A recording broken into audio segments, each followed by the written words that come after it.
noon, so we will go ahead and get started. Welcome everyone, and thank you for joining us today for the Florida Student Engagement Summit hosted by Dyknow. We're really looking forward to this event today. This is our first regional summit, so we've hosted a lot of digital summits throughout the past few months on various topics, but we've never done a regional event before. So this is our first event hosted exclusively for Florida educators. So we are glad that all of you from Florida are able to join us today. The reason we're hosting an event centered around student engagement is because about a month ago, we asked our audience what topics they wanted to learn more about, what they wanted to see more of on our YouTube channel and in our content. And overwhelmingly, we heard from people that right now, student engagement has been a huge challenge for them and something they want answers for and kind of help with from other educators during this time of hybrid and remote learning. And we know in the state of Florida, you are all probably teaching majority remote and hybrid. So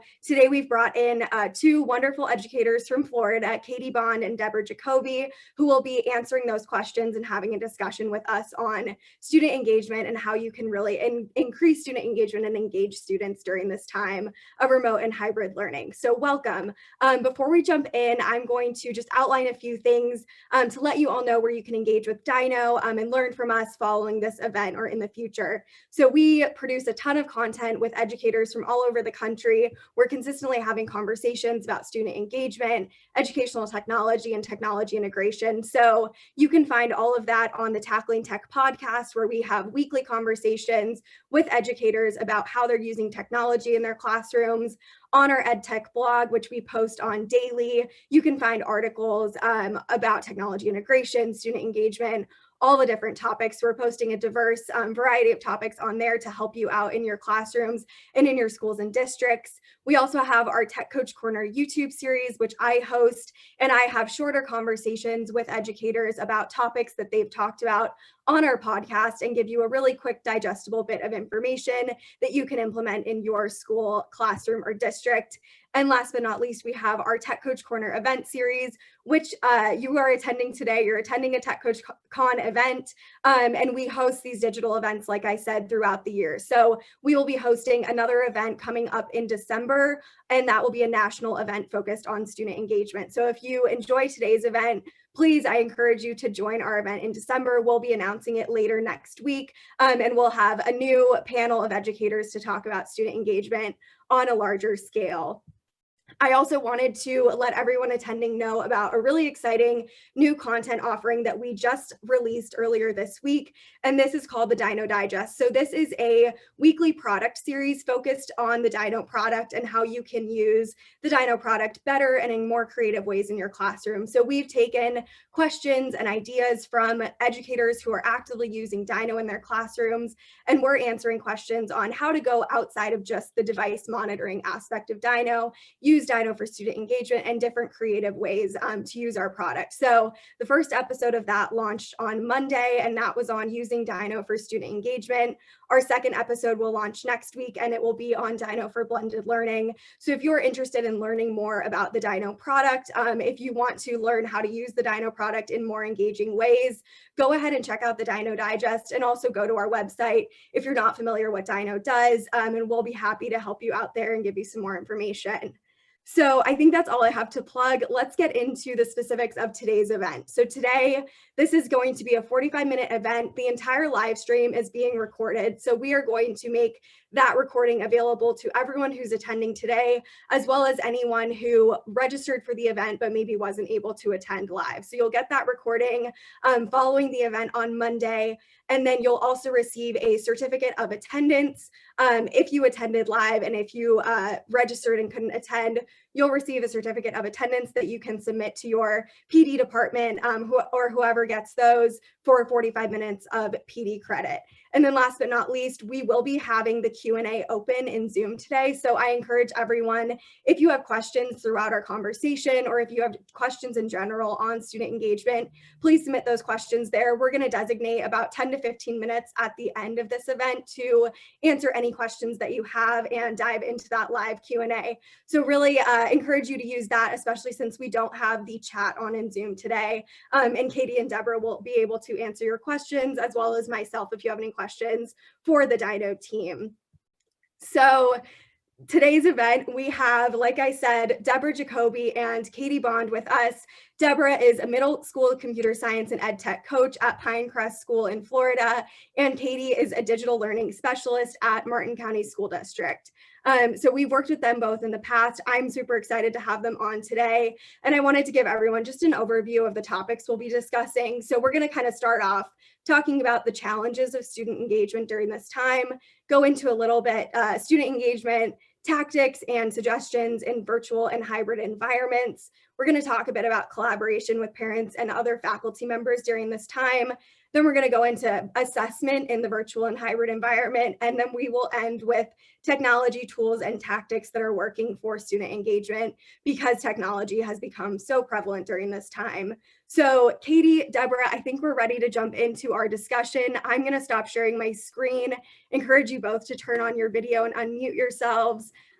Welcome. It's great to see you both with us today. I would love if each of you could give a brief introduction to yourself and your role, and maybe also some background into how remote learning went for you last semester at your school, and maybe what learning environment your school is in right now.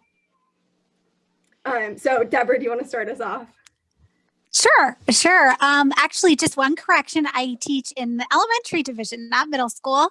I teach 2nd grade through 5th grade educational technology and computer science. That's about half my day, but then the other half of my day is totally professional development, pushing into classrooms, helping teachers when they have their tech issues. So I have the background in that I'm working with other teachers that are also trying to get through what we're all learning here with the virtual and the hybrid environments. At the end of last year, we were totally distance learning. And then this year, we started with like 2 weeks in distance, and then we moved to hybrid. We call it high flex.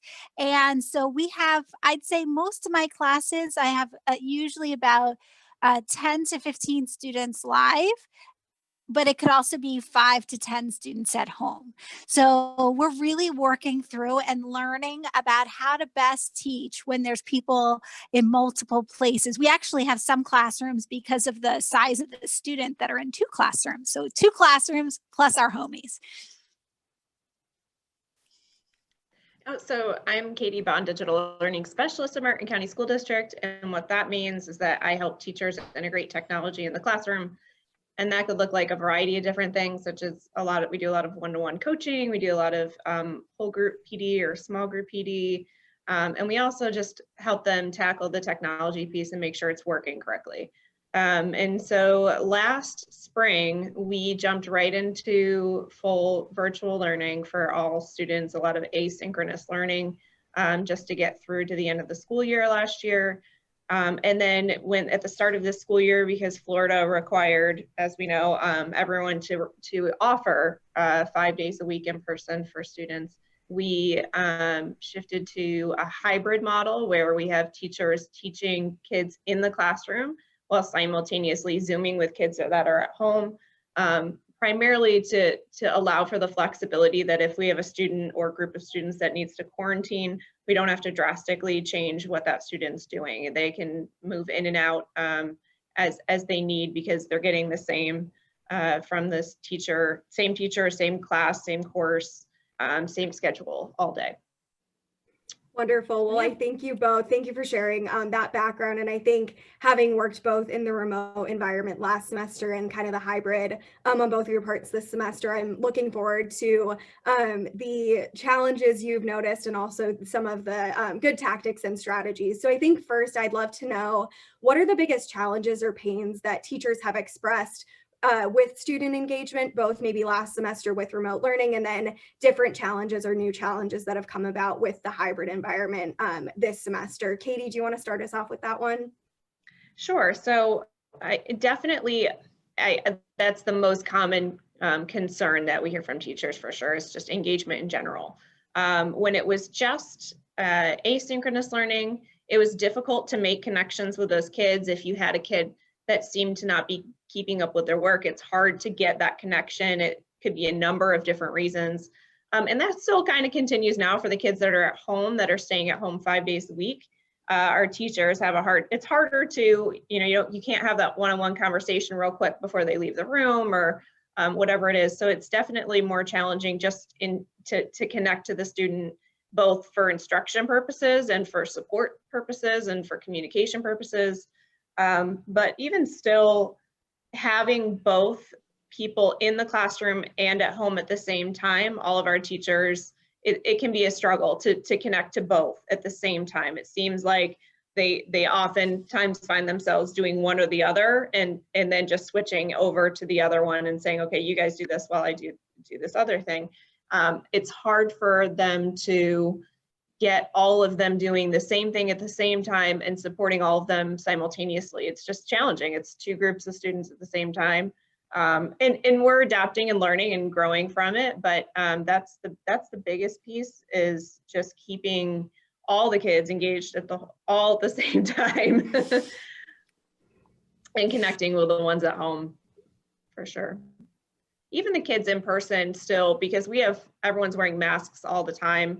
It was definitely adjustment for the kids. I mean, I'd walk into a school and walking through the hallways, you anticipate kids talking and, running around and being, kids. And it was just so quiet and everyone was just kind of walking through the hall. And it was very surreal. It was and same thing in the classrooms. They're just sitting at their desk, they got their mask on and you ask a question and everyone's just like, it was hard to get them to respond. So it was a total environment shift for everyone, not just the teachers, for sure. I agree with a lot of what Katie said. For us, I think number one, the first thing off the bat was hardware, because we actually did, and a lot of schools did, buy all kinds of new cameras. We bought different kinds of things depending on what subject you taught or where you taught or the building you taught in. And so just number one was just learning that. And so when it comes to engagement, when I think about our home students, a lot of times the engagement can stop with simple things like cameras. So one tip I always do is, can everyone see me? Can everyone hear me? Just even before you start with whatever activity you're doing. And another big thing is you were mentioning, Katie, the sound and the masks. Even today, I was just in a classroom and the kids were wearing masks and I kept going, what? I couldn't hear them. So I'm going to just pull this out. Hopefully you guys can see it. My very best friend here is my microphone. And I wear it. And it really also saves me my voice. Because when you're talking through that mask, you want the kids to hear you.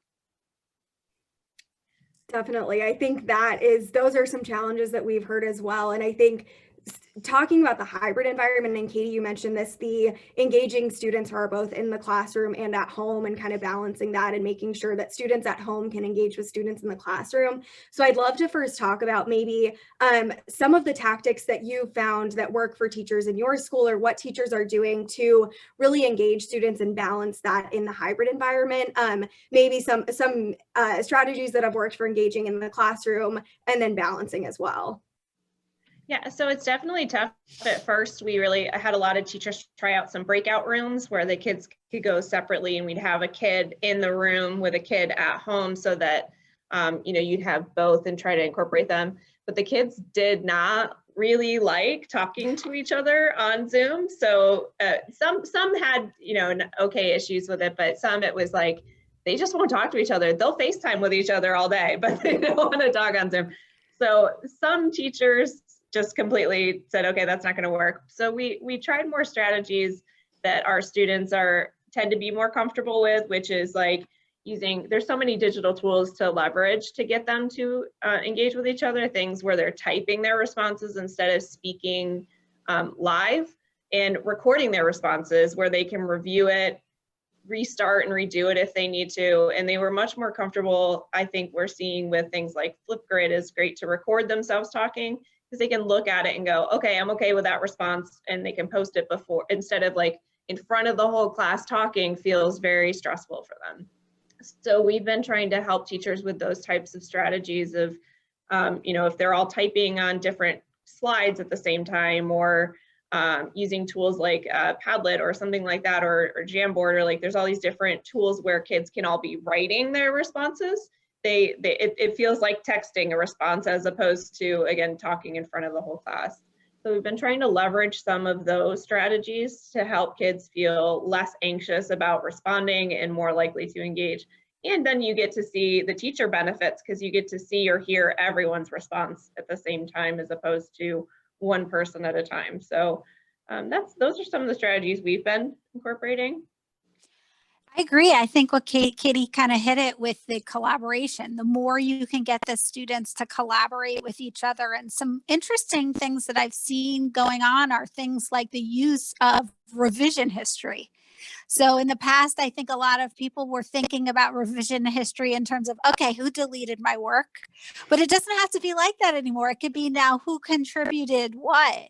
I know you mentioned like Jamboards and Padlets. I agree. Those things, those digital boards are just different ways, like you said, for students not to feel like they're always using their voice, right?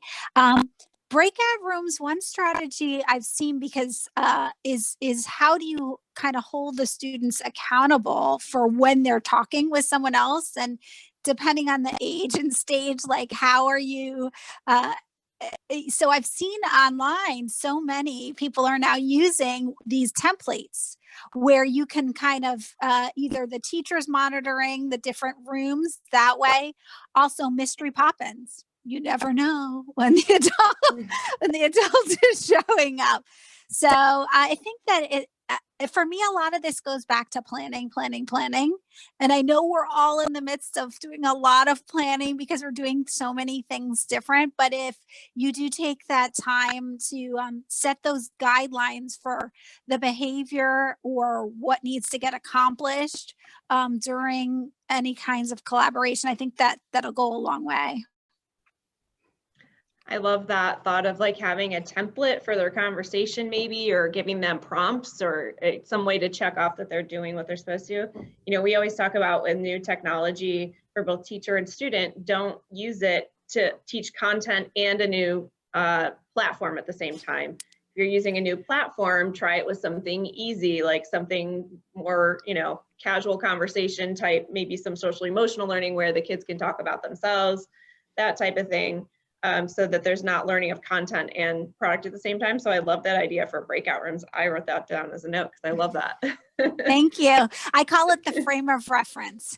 If Yeah. the student doesn't have the frame of reference, then how are they going to collaborate or be engaged the way we want them to? That's a great point. And so what I'm hearing is kind of a mix of that breakout room, kind of real-time collaboration, as well as the written kind of seeing history and knowing how people are collaborating behind the scenes a little bit. One thing I know majority of Florida is hybrid right now. Are there any remote learning strategies or virtual strategies that have translated really well into the hybrid classroom, or maybe tips for teachers who are still majority virtual teaching and might feel burnt out from that, and ways that they can kind of elevate that teaching or increase engagement with new strategies? Sure. I mean, I have seen some basic supplies being used differently. So we can't forget about those things you might have around the house, like whiteboards. I had a grade that was not virtual. They had to go back to being distance. And when they went home, I started thinking about, okay, I had them for distance. Then I had them for hybrid. Now they're going back to distance. And it did change my teaching. Having the students who are virtual students make their own Zoom comment cards that they can post in the background, and they could do it for me because I teach technology. I wanted them to make those Zoom reaction cards be digital, but I mean, you get the idea. Looking at what tools we have, like I mentioned, the whiteboards, like your tools, and just kind of spinning it and thinking, how can we use this for people who are at home? Yeah, I love that Zoom comment cards. That's adorable. So I think what I see when I see teachers struggle is they're trying to replicate what they would do if they were traditional, all the kids in the rows sitting in front of them in a room. They're trying to replicate that. And that's what's exhausting them, because it's just not engaging. We have already started seeing a shift of instruction to move away from that lecture type classroom. And so that still doesn't translate in a hybrid or virtual classroom. And technology itself before COVID has already started influencing how we teach in a classroom, because the kids have their phones and they have every bit of knowledge in their pocket that they could possibly want to access. That's good and bad. I mean, they have every bit of content they could possibly want. So the shift of education really has to be about applying that knowledge. So it's less about, do the kids know the definitions, or can they use the definitions in a way that makes sense? And that's just a very basic example, but generally we've already seen that kind of shift in education. And I think this is just, launched it even quicker and made everyone kind of think about it differently. So I think, if you're struggling, it may be that you're trying to do things the old way. Or maybe you've tried something new, it just hasn't worked out, and that's okay too. But, thinking about, I think what it really comes down to is making the students the center of the classroom, and making sure that it's less about what I'm doing as a teacher and more about what the students are doing to learn and interact with the content. So it feels like I'm not really teaching that much if I'm just giving them tasks to do to learn the content. So it's hard to make that shift. It feels like you have less control. It feels like you're not doing your job. It feels like you're not teaching. But if you do it properly, if you try, little things to try to move the learning to be happening at the student's computer or desk, as opposed to at the front of the room or behind the camera, I think that's like really the biggest key of engagement, is making it about what the kids are doing and let them struggle through and do the work through it, as opposed to just telling them what to do and expecting compliance. Well, I think what you're saying is so true. I mean, it turns into, you are coaching them instead of the lecture, like you were mentioning. And we just have to really keep that in mind, that it's also okay to rely a little bit on your personality. Go with your strengths and listen to that feedback from the students. I find sometimes when I'm working with teachers, they're scared to ask what's not working, because they don't want the students to dictate the tempo of the class. Just because you've received feedback doesn't mean you have to take it and validate that they're right on every point. But it is important to hear it, because if you hear it and you go, hey, that worked, then maybe that's a strategy you can repeat again.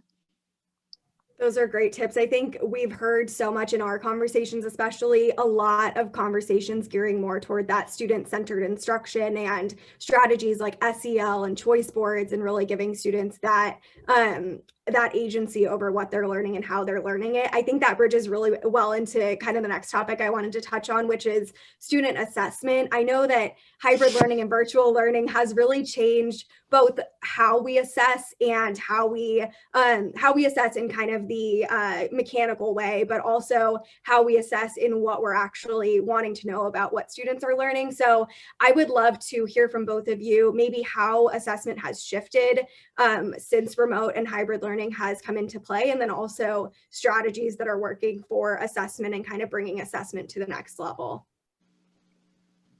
Sure. Yep. Sure. You want to go, Katie? Sure, I'll go.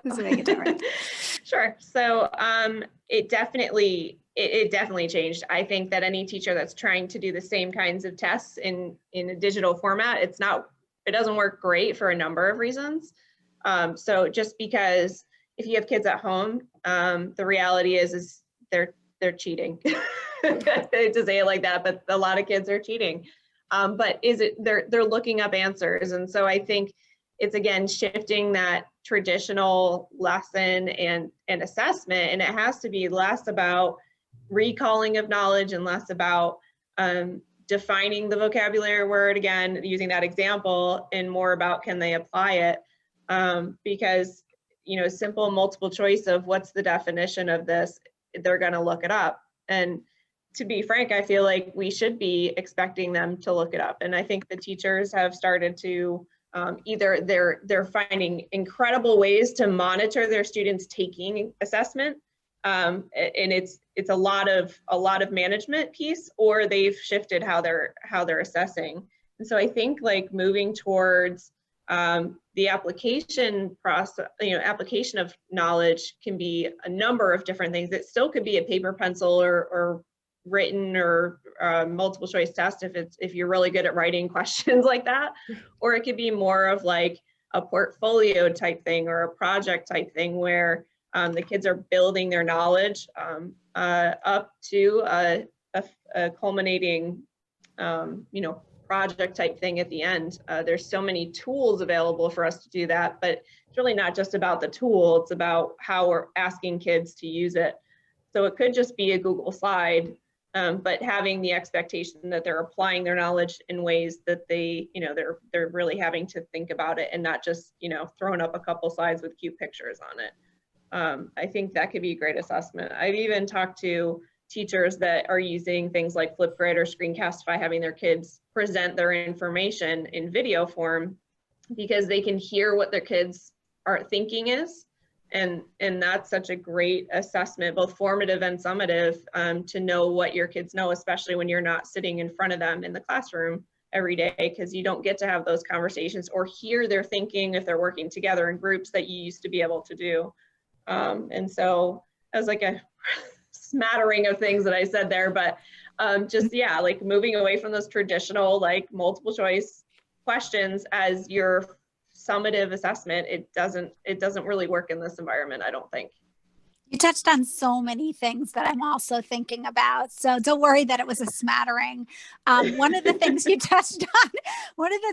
touched on is this idea of students looking up information online. And I guess because I'm an ed tech, like to me, that's a good thing. That's a tech skill to know how to search properly.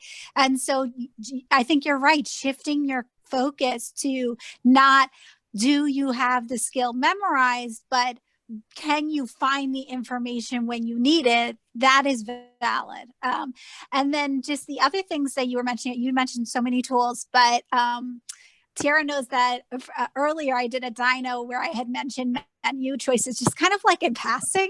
And it became where I got so many questions of, well, that's nice that you offer menu choices. And some kids are making a video and some kids are doing a multiple choice thing. And some kids are doing, I can't even remember the example I had given.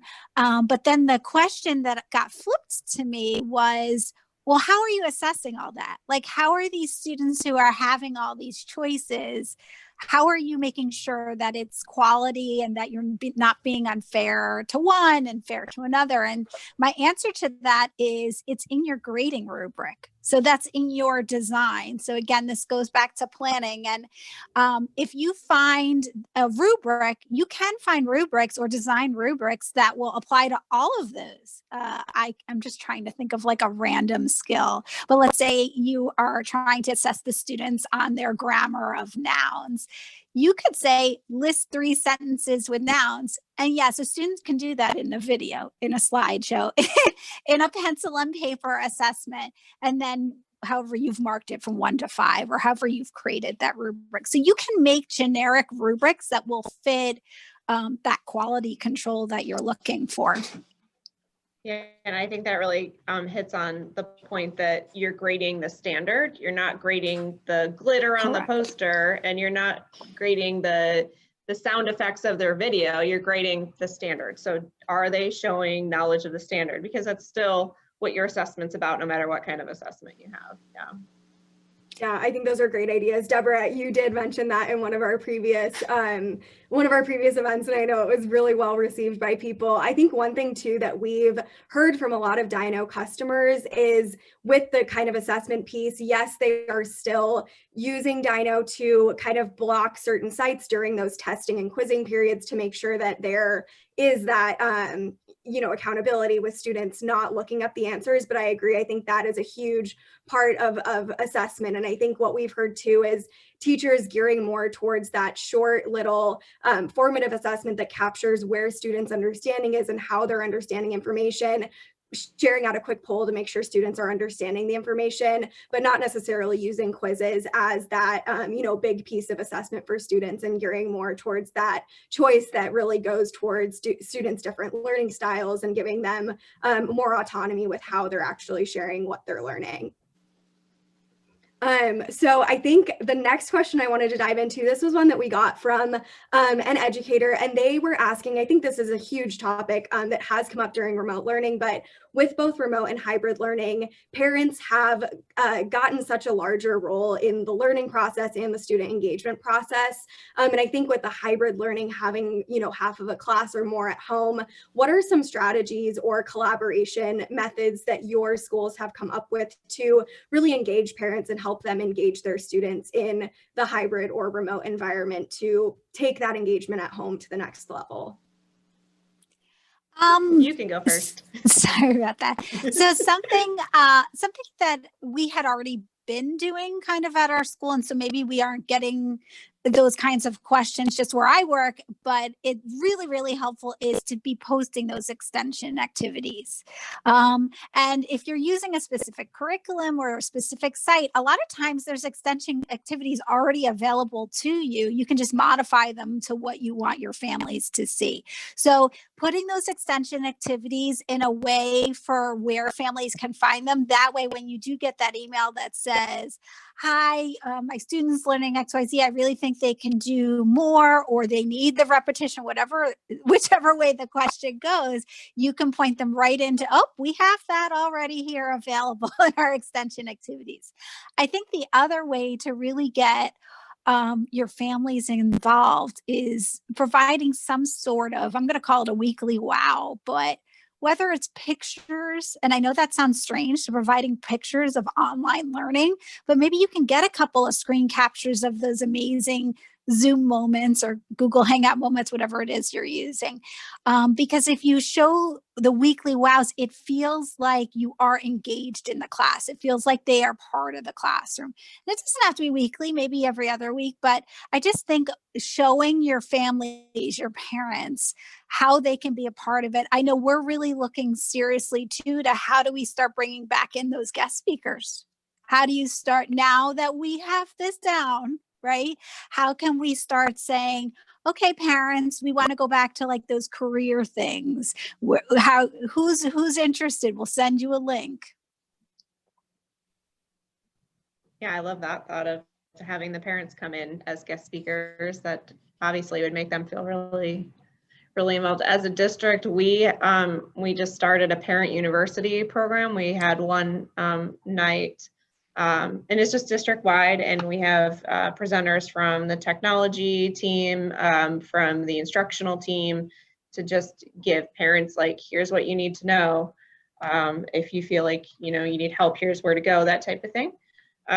We learned from March too, and we tried to from last year, and we tried to create videos for parents and instructions for parents and have them ready for teachers to share out in their Google Classrooms, for schools to put on their websites, whatever the case be, so that the parents that are really have the younger kids and need to know, how do I submit an assignment? Where do I find the assignments? We tried to set up as much as we could ahead of time. We had created a district-wide structure of how to set up the Google Classroom so that it was as consistent as possible for parents and multiple kids, and so that we can communicate to the parents, this is where you need to find everything.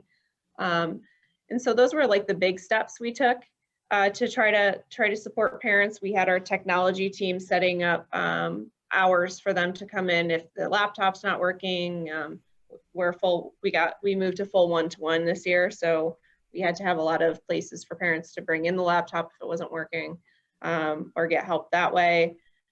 And I think on small scale, I mean, or big scale, it certainly comes down to communication. It's about making sure the parents understand how they can support their students at home, making sure they understand where to find everything, and what's expected of the student, what's expected of the parent.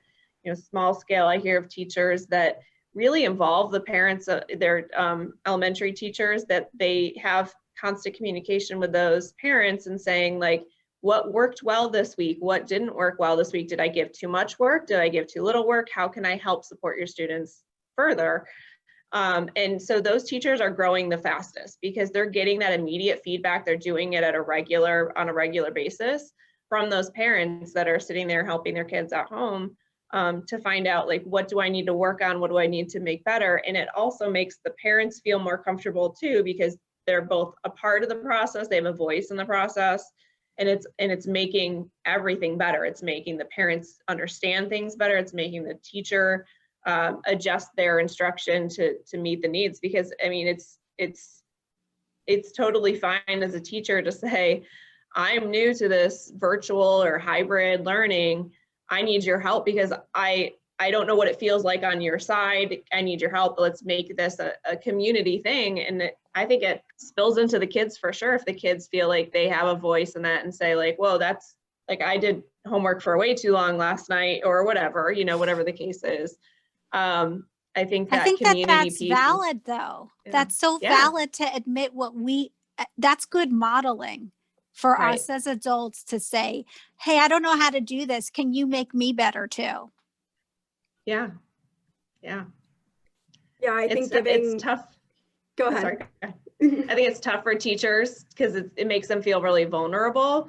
But I mean, it really just pushes you up higher because yes, you might get some negative feedback, but it's only going to make you better in the long run for less complaints to happen in the first place.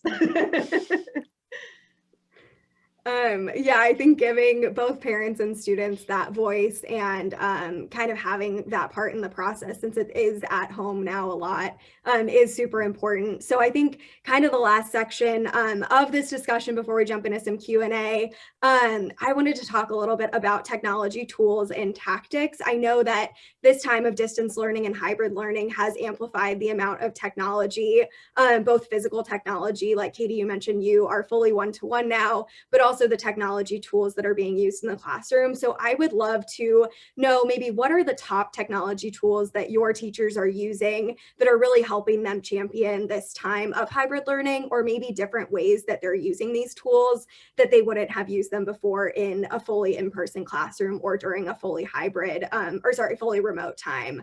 The tools that are working, how they're using tools differently.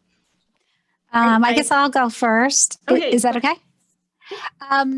So to me, this is where we're getting into the fun stuff, right? The softwares, but every district has, different kind of tools. And I've also found that this is one of those things that gets trending, like one whole team will love it and then everybody wants it.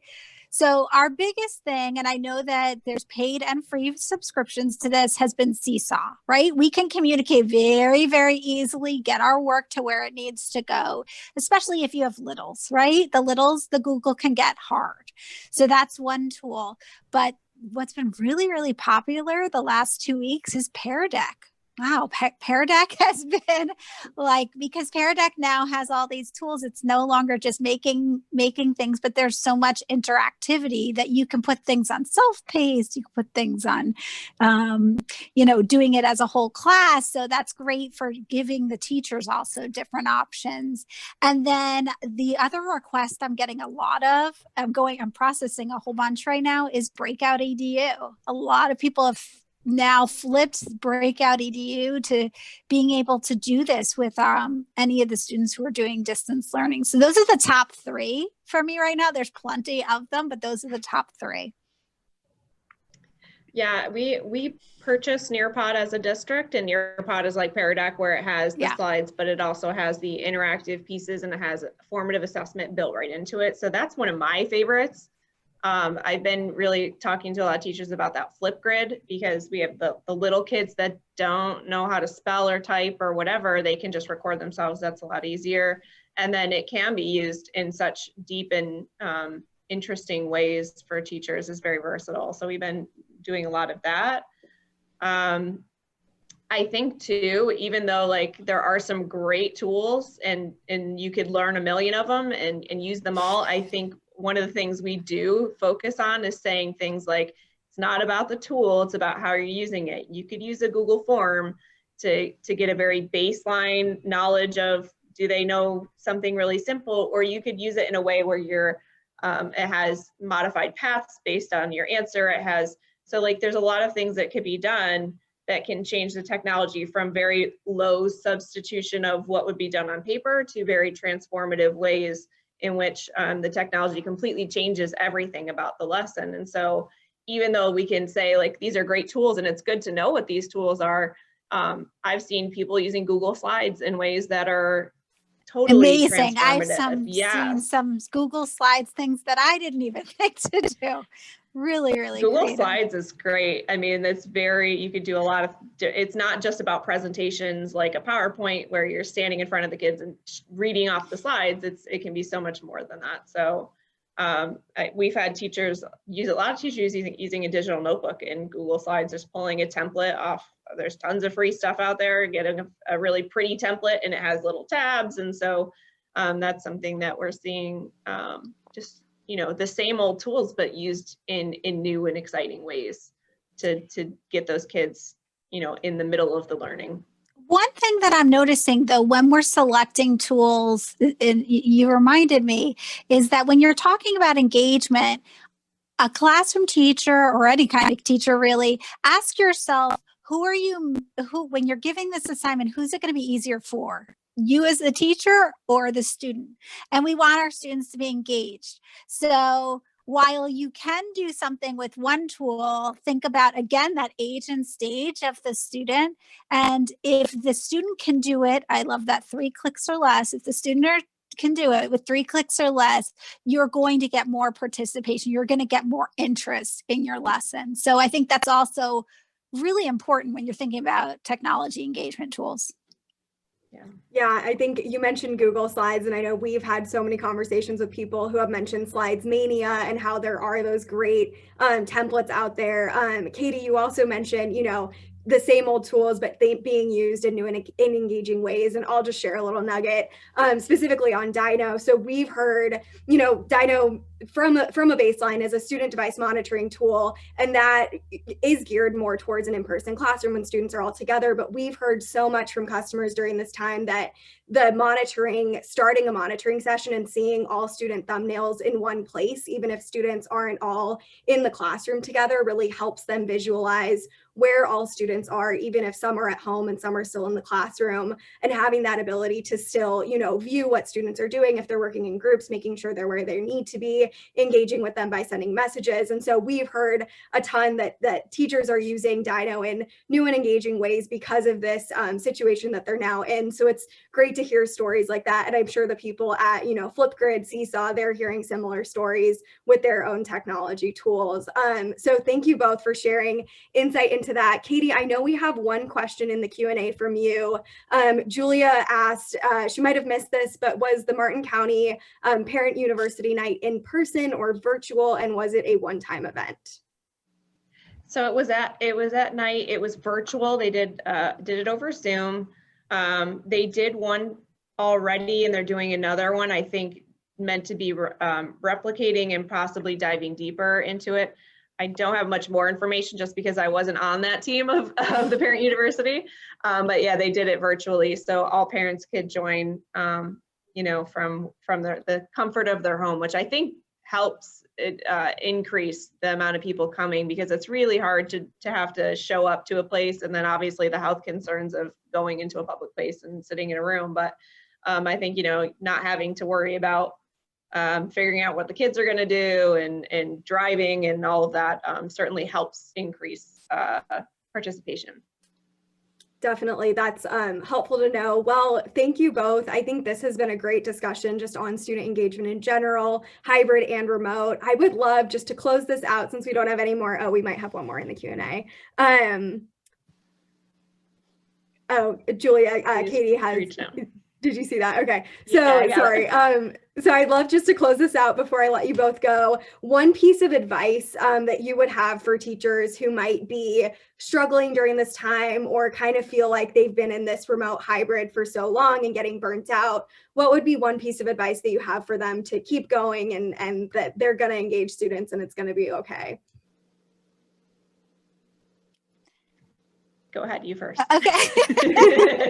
It's always a delay. I'm never really quite sure. I guess what I would leave people with is this is really an opportunity for all of us. I think because I'm an ed tech, it's very exciting for me because some of these tools that people have ignored for for a long time now we're popular. So take your time. It's okay to just work with one thing. Master that one thing. Repetition is not a bad thing. I talk a lot about repetition in other work that I do. Repetition is not a bad thing if you find your one thing and really just take this time to grow yourself as a teacher, as a learner. And if you do that, I think you're going to see more and deeper engagement from your students.